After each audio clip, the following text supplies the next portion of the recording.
Ito pong next na ituturo ko sa iyo at sa mga bago nating kasamahan na ahente, latter part na ito natutunan ko nung ako'y baguhang ahente. Wala pong nagturo sa akin, walang nag-guide.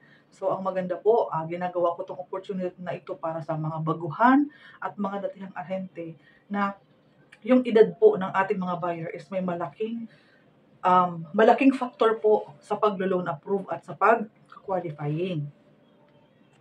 Ito po yung example. 65 years minus 40 years old, 25 years na lang ang term sa pag-ibig. May pagkakaiba po ang term ng pag-ibig at ng bank financing. Si pag-ibig po, kapag bata pa ang buyer natin, sagad 30 years po yan. Si bangko naman po, sagad 20 years lamang kung locally employed. Kapag OFW, kasi di ba hindi naman talaga tumatagal sa ibang bansa ang mga OFW, sagad sila ng 15 years only. Kapag nag-short term na po ang ating terms kay pag-ibig, tumataas po ang monthly amortization at ang sahod na required. So kapag nag-qualify ka at napansin mong medyo may edad na yung inquiry mo, dapat tansyahin mo na mas mataas na sa basic salary hinihingi. Example, Istana Tansa. Halimbawa kay Istana Tansa, 35,000 po ang basic salary required kung gustong kunin ni buyer is yung Istana Tansa. Kung bata pa siya, pasok siya ng 30 years, 35,000 ang basic salary. Kapag medyo napansin mong may edad na ang ating kausap, dapat po higher than 35 na. Kasi magdadagdag ka pa po ng 2 taon kasi ang Istana Tansa po, meron siyang 24 months down payment equity term. Ang tagal. So, ibig sabihin, 2 taon pang magbo-birthday si buyer bago po pumasok ng pag-ibig.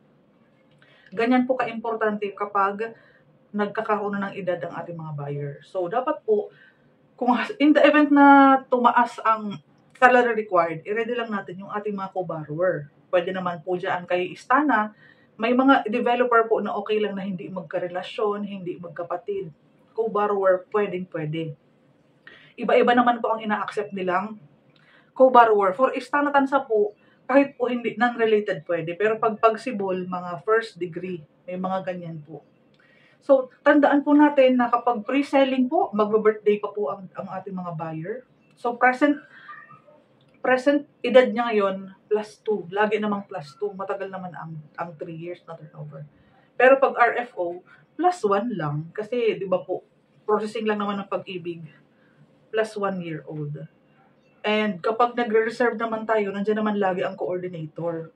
Pero ang maganda po dyan, habang kausap mo ang buyer, 100% ka ng confident na pag nag-tripping ka at mag-reserve si client, pasok na po ang kanyang credentials, ang mga requirements, ang salary.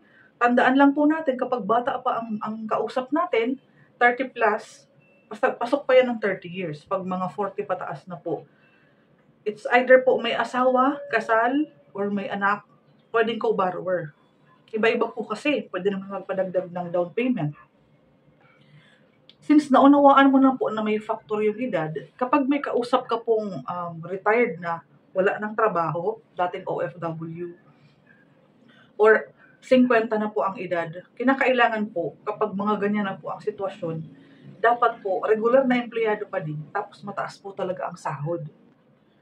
Kung talagang ipipilit nila na gusto nila magkaroon ng investment pa, ayan po, lagi po natin i-check yung ating mga salary required. Kasi pag edad po, wala na po tayong mababago. Sa edad niya po talaga yan na yung pinaka-edad niya, hindi naman natin yan ma-edit talaga. So, dapat ang mag-a-adjust po, sahod or combined silang mag-asawa. Para laging sobra sa total, ang total basic ng mag-asawa kasi is madalas namang sumusobra yan sa required. Basta sana naunawaan po ninyo yung factor ng edad na sinasabi ko. Pag may mga 56 years old na, tapos alam mong ang sahod ay 20,000, wag mo na pong i-tripping. Kasi sobra pong hindi na po talaga.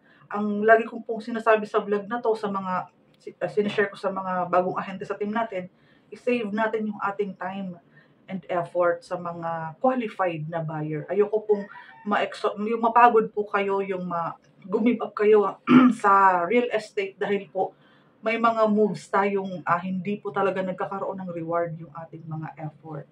So sa guidance po ng mga vlog na share ko, sana po ay magsilbing guide na ngayon nag-start na tayo sa division natin. Nawa po itong foundation po na na-share ko po sa inyo ng paunti-unti. pwede din po ninyong i-share sa mga bago mong ahente. So ito is pre-recorded na, pwedeng panoorin anytime, pwede mong i-send anytime sa mga bago mong recruit. Nang sa gayon po, sila din po bago mag-start ay magkaroon sila ng foundation, mga kaalaman, orientation, kung paano pagkausap ng buyer. Marami pa po tayong isusunod ng mga vlog. Most special sa mga tanong po ninyo, idadaan na lang po natin sa vlog para tanong ng isa, tanong ng lahat. Sa real estate naman po kasi, isa lang po talaga ang pamantayan natin. Isa lang ang requirements, isa lang ang reason for disqualification, isa-isang pattern po yan, naka-standard po yan, lahat ng yan. Pati developer po is may kanya-kanya din naman po yung terms sa kanilang down payment. Pero sa pangkabuuhan po, naka-standard pa din po ang kanilang protocol pagdating sa housing loan. Under isang housing loan pa din po yan, may mga pamantayan silang covered po ang lahat. So, next vlog tayo.